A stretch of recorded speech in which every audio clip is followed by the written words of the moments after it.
morning, all the viewers.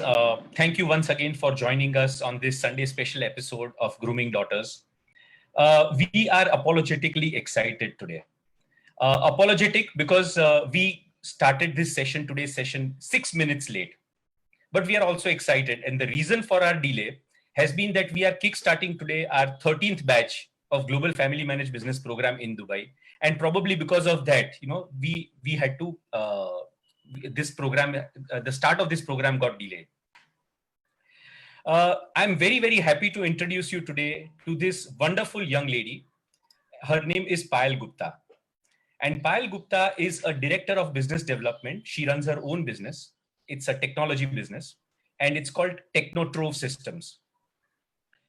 Payal holds a master's degree in marketing from CIMR Mumbai and a degree in managing a family managed business program from SP Jain.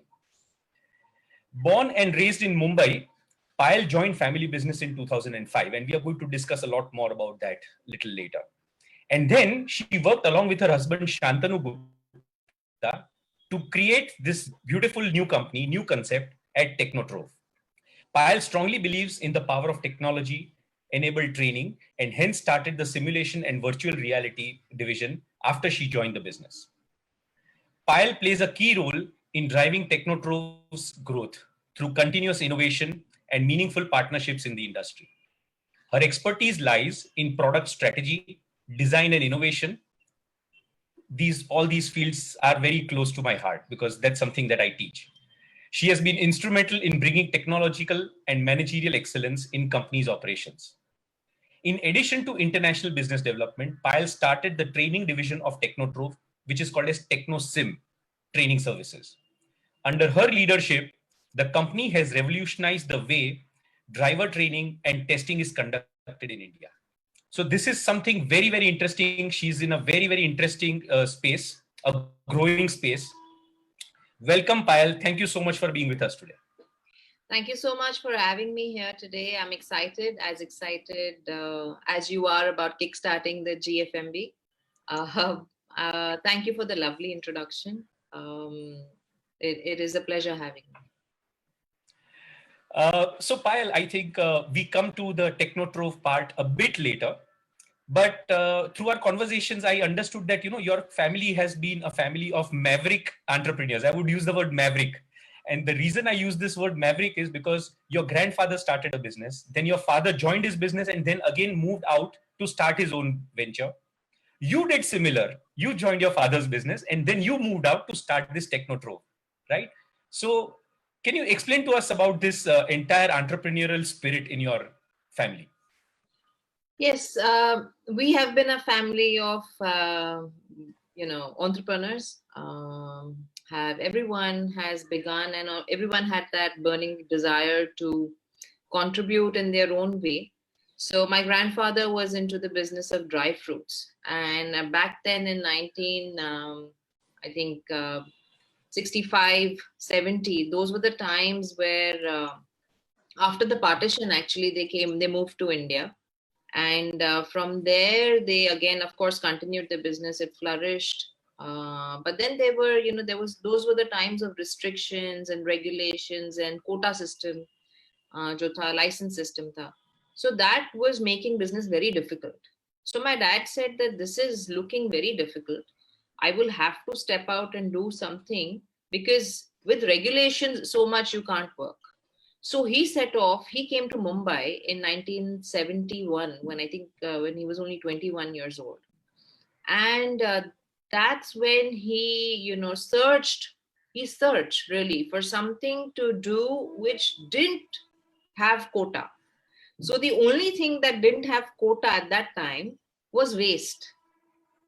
Waste was a thing jiske upar koi government ka dhyan nahi tha. So he said, why not start something with waste because nobody wants it. So he started the business of recycling. He started the business of recycling plastics. And then from there, he moved on to developing engineering plastics. So finding the opportunity in difficult times is what he did. And with me again, from there he started, and then from a humble start today, of course, they have a flourishing business and a and large industry set up in Gujarat, where recycling now is looked upon as a prestigious thing to do, which wasn't the case in 1971. Similarly, with me, I always had, because of observing this chain of entrepreneurs in my own family, and the burning desire to not give up and in a way do something new, was something that I have always seen. So from dry fruits business to recycling plastic, I said, कुछ भी बेच सकते हैं यार. I mean, from there my learning came in that you sell, shoes, or you sell pens, or you sell anything. Business acumen होना चाहिए. And I used to, for my training, I would stick around with my father, go to his factory, his offices in my free time, in my holidays, and whatever time we got as a student. But constant learning was always there. Similarly, of course, even in my husband's family, they're a family of entrepreneurs. It is shocking to, even for them, they had at that time, his grandfather was into the business of mithais, sweets. From there, they moved on to India. From Kanpur, they moved to Mumbai, sorry. And they started the business of electronics. I don't know what, because it's just that, kuch bhi kar sakte hain. So that's where they got an opportunity. They began trading in electronics. From there, they started manufacturing cables. And from there, my father-in-law moved into, because he wanted to create a niche for himself, because he wanted to do things that were never done before. He moved into defense electronics and nuclear instrumentation from a no technology background, from a business of, from a background of selling sweets, to moving on to electronics and then defense electronics, was a transition that required a lot of learning and enthusiasm and zeal. And the courage to go out there and do something new. So that's how it began, and I think that's been the journey of entrepreneurship. So now I know, Payal, where the genes and the DNA with you comes for Technotrove, right? Right. You said kuch bhi kar sakte hain, and business acumen remains same across selling any products or services. And I think this is probably what you observed your father doing, and that's how it had a very strong rub-off effect on you. So coming to your Technotrove systems, can you say something about this? This is a business that you started along with your husband. Yes. Right? And so what was this whole idea about? How did this come into being? And how did you together started with this business? So as soon as I finished my graduation, I got, it's a love marriage. So we married pretty early on at the age of 24. And there was no break, we were only studying. I completed my graduation, then I did my MBA, and then I really got married. There was really no break. But it was always there that, like the business zeal, I needed to work, and I needed to put in all my efforts that I've put in my education, and also the enthusiasm that I had inside at work. So, but Shantanu's house, it was my husband's family. Even though it's been a business of entrepreneurs, the women have never worked in this house. My mother was a housewife. His mother has been a housewife. But, so it was a challenge for me to think about working here. But I knew कि करना तो है. अब उसको कैसे करना है वो देखना है. So then there was a day when it came, I think it was just 2 months after my marriage, when, all the social obligations were over. I got on to, talking with Shantanu, saying that, I need to come to work. Now, this is it. The social obligations are done. For how long are you going to do this? So there was that was a crucial moment, because we needed to have that conversation with our parents. And we had that dinner table conversation with my in-laws, especially my mother-in-law, because it was, for her, it was something, she was looking forward to a daughter-in-law who would come, spend time with her, go out with her. With me entering work, I think all that was going for a toss. which she was, the companionship that she was looking for, of spending time with her at home. So it was, it was, of course, a difficult situation for me, but then we had a conversation. And I think, it was only because of their support. Because even though, she was looking for a companion, but she told me, she said, see, I also wanted to work, but maybe I didn't have enough perseverance to push it. But I know, but I can see that in you. And I don't want your energy to go a waste. So I would be happy if you, join the business, of course, but we will need to balance the work and home thing. So our first conversation and being open and frank about me entering business was my first step and my first battle that I won. It, of course, my mother-in-law made it very easy for me. But that was only a stepping, like the first step.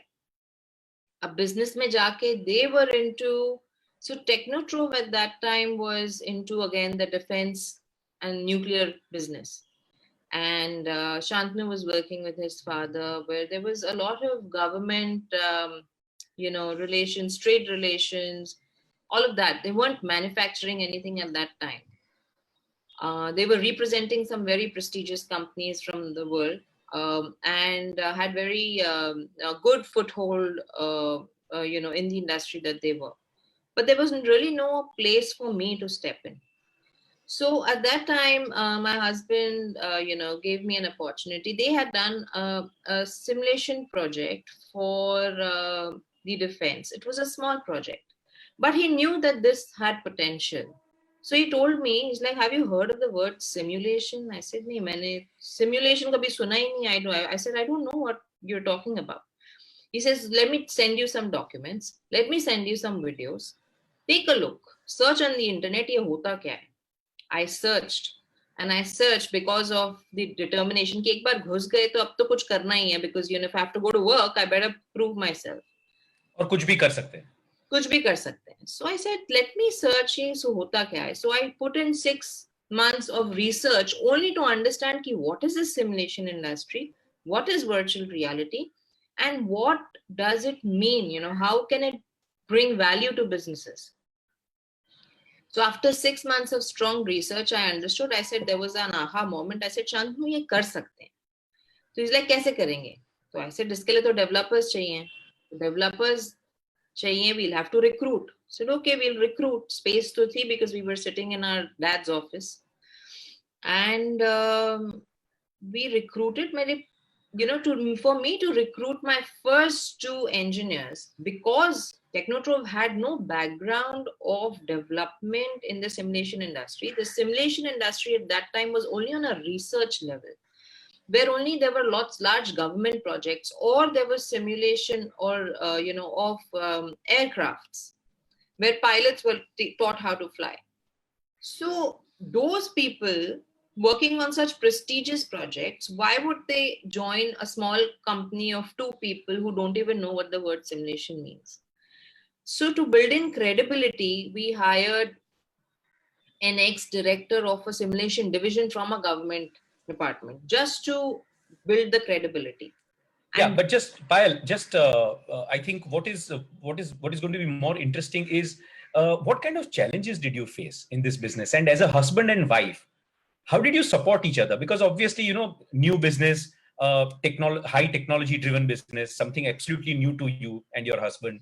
And obviously there will be low phases because you want certain things to be done in a certain way, but nahi ho sakta hai. Right. So sometimes your husband will feel low, sometimes you will feel low. How did you support each other? So it was very tough, because like I said, that right from getting the team together to having an office to beginning R&D, you needed funds.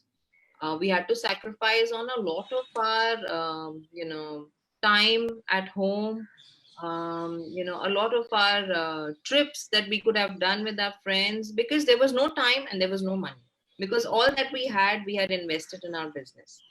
And we had invested so much that there was no looking back. we began with our development here in Mumbai, and then we said Mumbai is too expensive. Let's move to Pune. Pune was not working because we weren't getting enough people, so we moved to Hyderabad. And then came a breaking point where we had invested too much in Hyderabad. Investment was again looking like, we need to cut losses now. There came a point where, so that was my thing, so Shantanu said, listen, we'll need to shut this office and you will need to move back to Mumbai. And I said, if he shuts this office, I had this deep down fear inside me that the simulation division is going for a toss. I have wasted enough money and enough time, and this is going nowhere then. So he says, no, I promise you that I'll keep this development alive, but shut this office to cut losses. But then I said no, because, the adamant person that I am. And he said, okay, you take 3 months, take 3 months, and you see, if you think you can turn this around in 3 months over here, sitting in this office, then, we will keep it. Otherwise, we'll have to shut it. So he gave me 3 months. Of course, it wasn't working because of the distance that we were in Mumbai. They were in, my development team was in Hyderabad. It wasn't working. So we shut that. We took that big step. We came here. So he's been, he supported me in those phases where I thought that the business is going nowhere. So then when we came here, it was, of course, he said, okay, let us demarket. I will look into R&D. I will go full swing to see how we can up the first prototype of our simulator. We chose driving simulator to be the industry to begin with. And let me first develop the prototype. You look into the market. You just see how you can get the first order. So right. When we demarketed our areas, and he focused there, I focused here. हमने मतलब जी जान लगा दी to get. So the first order we got was our breaking point, and I think it changed everything. So it was a first order, yeah. So it was internationally that we got it, and I think it had been tough, but we had to support each other in that form. So I think let me continue on that. You are a tough lady, and I'm going to ask you a tough question. Okay. Which is that you said that you got immense support from your mother-in-law. Somehow, somewhere she realized, मुझे भी ऐसा कुछ करना था, मैं नहीं कर सकी, पर तू कर ले, I'll support you, right? Your husband gives you 3 months time, ki, okay, fine, we've sunk in a lot of money, but it's fine, you continue because you're very passionate and we believe in this concept and it has to work. And somehow he supports you, correct? Right. What would you say about those aspiring young women like you, whose mother-in-law do not support them? They say, बेटे घर पे रहने का है, हमने हमारे जमाने में यही किया था, तुमको भी यही करना है, बच्चे संभालना है, किचन संभालना है. हस्बैंड बोलता है घर पे बैठो, बच्चे का ख्याल रखो, कमाने के लिए मैं बैठा हूं. How would you look at this? What do you think a woman like this would do? Because she hears your interview and she says it's like a fairy tale, right? It wasn't a fairy tale, trust me. It sounds very easy, but see, I feel that somewhere you have to show your perseverance. It wasn't easy for me. मैंने बोल दिया और मुझे office जाने दिया was not. I wasn't contributing. I was going into losses. Of course, there must be at the back of their minds कि boss ये कर क्या रही है, इतना पैसा डुबा रही है. Why doesn't she sit at home? So perseverance is something, and communication. Communicating and recommunicating your wishes, your thoughts, and showing it in form of actions continuously is something that they need to do. I know it's not very easy. Very well said. Very well said. In India, I think communication solves a lot of problems. For me also, my breaking point was communicating. In a family where there's nobody's work, hadn't I communicated that day, and I would have thought कि मुझे नहीं करने ही नहीं मिलेगा, यहाँ पे किसी ने काम ही नहीं किया. So that I would have sat at home every day. So, and sulked कि मुझे करना था पर मैं नहीं कर पाई. But why am I sulking? Why should I blame anybody else for my own destiny? So communicating and showing perseverance in what you want to do, showing that streak every time so that somebody encourages you. Anybody would. It's just about, doing that. I feel so. Excellent. Stop sulking. That is what Payal is trying to communicate to those young aspiring women who don't find support. And communicate, persist, keep on explaining that, this is something that you want to do. It may not happen soon, but it will happen, right? So have faith. That's what she's trying to say. But Payal, coming to one very delicate question now, right? You have 2 children, 2 sons. And naturally बच्चे born होते हैं तब बहुत छोटे होते हैं, they need their mother, right? And this is again another challenge which is faced by every woman, okay, who becomes a mother, a working woman, I would say. बच्चों के expectations होते हैं, and they're absolutely right. छोटे हैं, समझते नहीं है what my mother is doing or what she can become, and they are so small that they don't even look at their mother as a role model at that time. You're right. Because they're too young to understand this. The only thing that they see and they compare is, मेरे friend की mummy सब जगह जाती है, mom why don't you join us, why don't you come with us, why are you always at office, why you are trying to ignore us. And I'm sure this must have happened with you and with all the working mothers. How do you deal with this situation? Absolutely. I think this is the biggest challenge that working mothers face, finding time for their children, balancing work and home. I also face that challenge. I have two boys. They are now 10 and 12. But when I began, of course, when I began, there were no children. I worked throughout my pregnancy, and I went back to work just 4 months after my baby was born. So that is the time when the child needs the mother the most.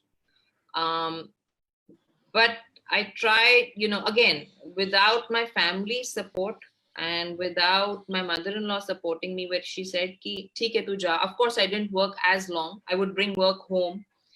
I would try and manage that. But us tak to theek tha, because the children were very young. They didn't know. But as they started growing old, when my involvement with them got higher, it was difficult. So one of the ways I did was matching my office timings to their school timings. So when they were away for school, so those 6 hours is when I would go to work. So if their school is from 12 to 6, I would work from 12 to 6. So that they don't see me, of course, half an hour up and down.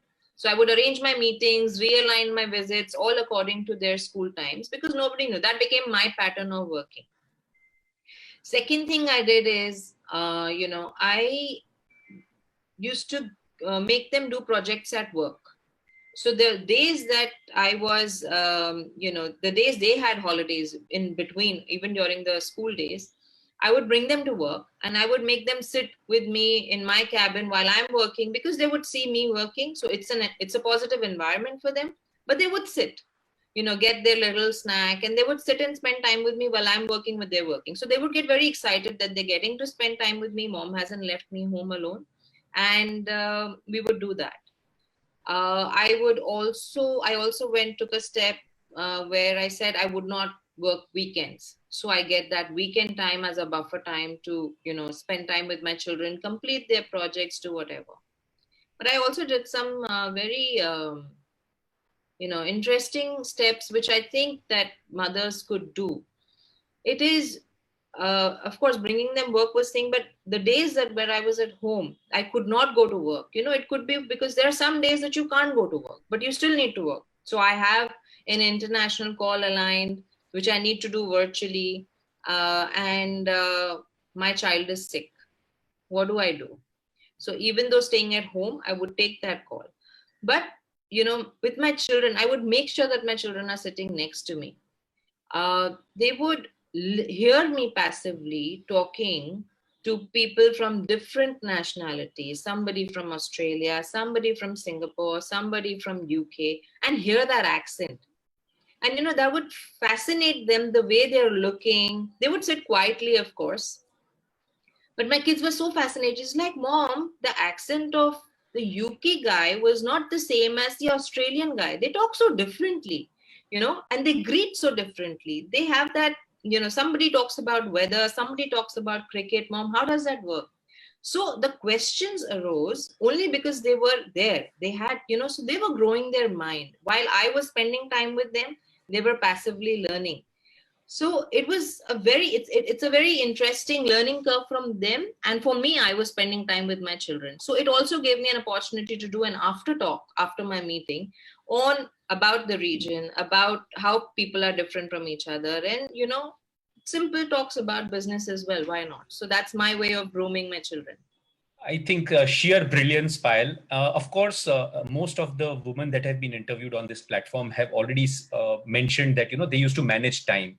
बच्चे जब भी school में जाते हैं तो उस time पे they will go and work and then come back by the time they are home. This is common, but something which is very uncommon, which you said is, can we convert our child's negative emotions about a mother into positive ones by actually involving them into what mother is doing? And Absolutely. in that case, even if they are young, they start observing, and then they also start realizing that this is something unique, this is something different, this is something good to learn. So I love the way you try to convert that negative thoughts and emotions of a child into a positive one by inducting them into your business, just bringing them, just making them watch everything. So I'll tell you another instance, sir. Huh. I don't know if we have the time for this, but it may be interesting.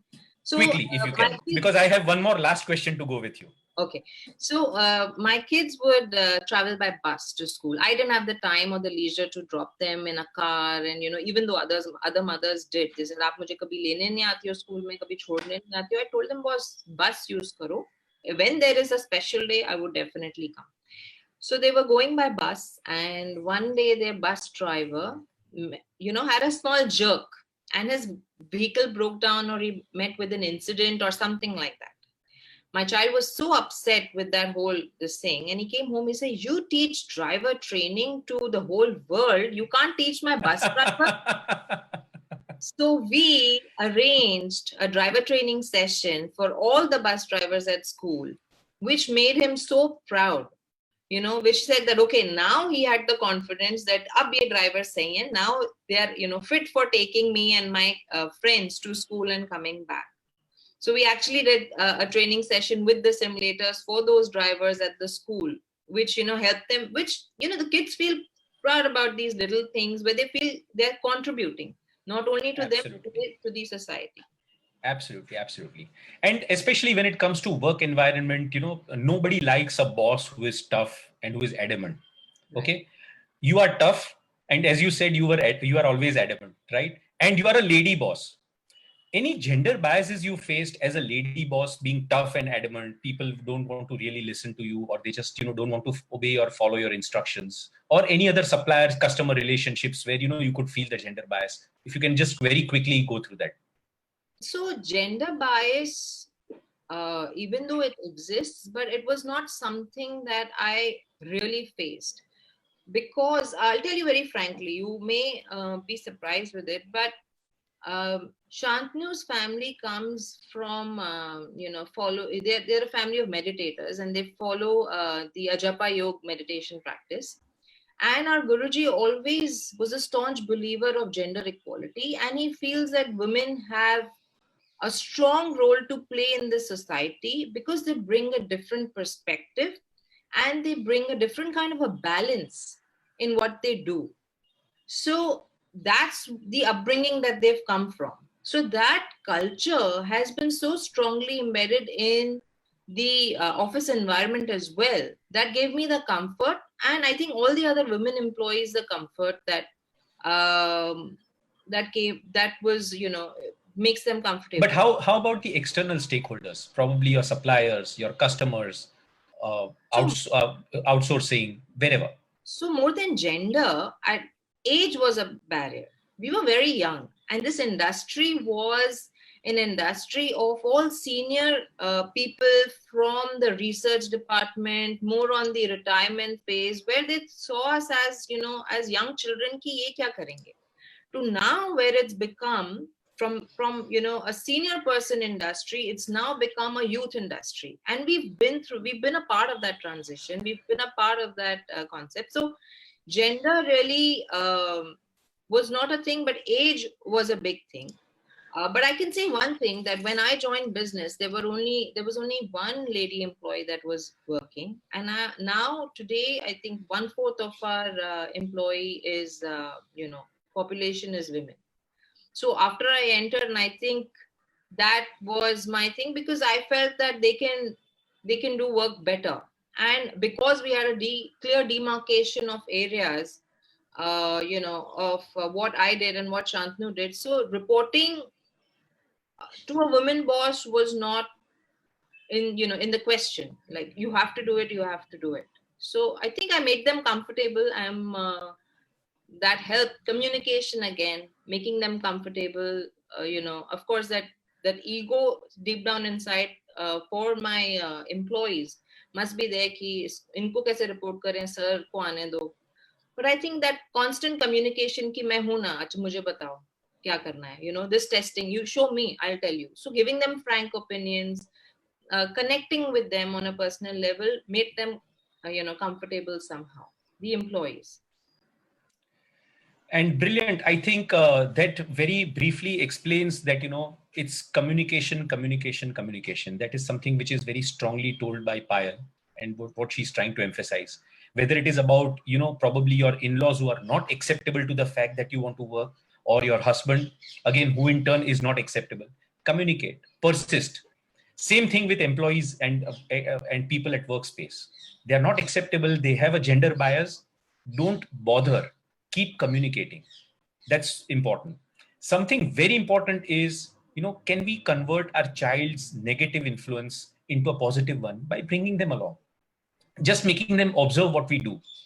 And I think this is again a brilliant idea and a solution that Payal has adopted. More brilliant ideas. Every time we come up with interviews, we come up with something new. And that is what we are trying to do at Asian Institute of Family Managed Business. This is a not-for-profit institute, and we are trying to bring about this awareness. How important is a working woman in today's times? What are the challenges that are faced by her? What are the societal myths and what are the societal stereotypes that she has to overcome? If you believe in what we believe, if you want to contribute to what we do, please contact Ms. Sujata Roy. She can be reached on 98339 67687. More importantly, those of you who have loved today's session and would like to know what we've done in the past, most of our episodes are archived on our YouTube channel, which is called as Women in Family Business by AIFMB. So stay tuned, viewers. Next week on Sunday, 11 sharp, with a new speaker, a new guest. And thank you so much, Payal. It was amazing to have you, some wonderful insights, and it was a very, very candid conversation. Thank you, sir. It was my pleasure having you here. I enjoyed it very much.